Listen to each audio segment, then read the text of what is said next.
This is a story from when I was about 5 years old.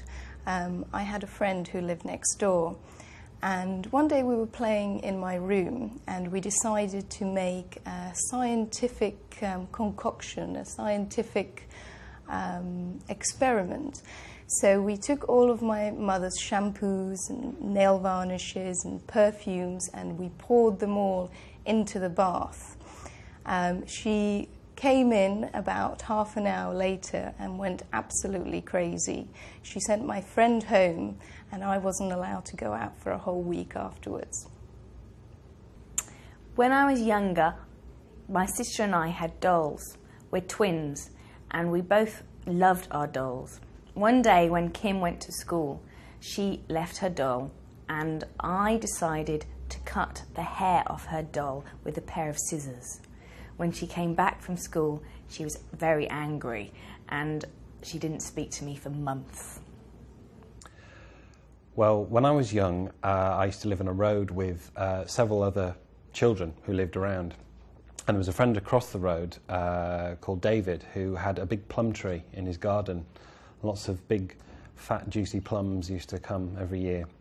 And we quickly found out that if you put one of these plums on a stick, you could throw the plum quite a long way and quite hard. Anyway, also in the road where I lived, there was an old man who was always complaining about us cycling on the pavement and just generally making a noise like children do. I don't think he liked children very much.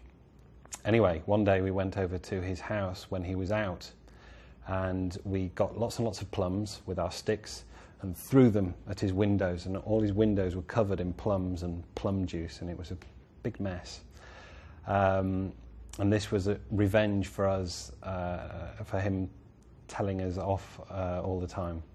Anyway, it was a silly idea because we lived about 100 yards away from this man, and he came out of his house one day when my father was there, and he told him, and my father took me inside and told me off.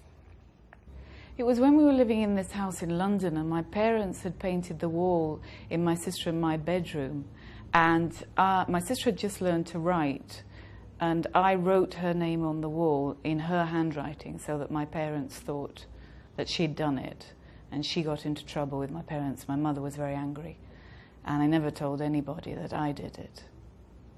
I remember one winter there was a lot of snow and my friends and I decided to make some snowballs.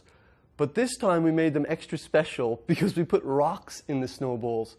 And then we decided that we would throw the snowballs at the passing cars at the road nearby. And we threw snowballs at one car in particular and it broke the window of the car. Guy pulled over, got out of his car, and he started chasing us, and we ran, had to hop fences and go through neighbors' backyards, and finally we got away.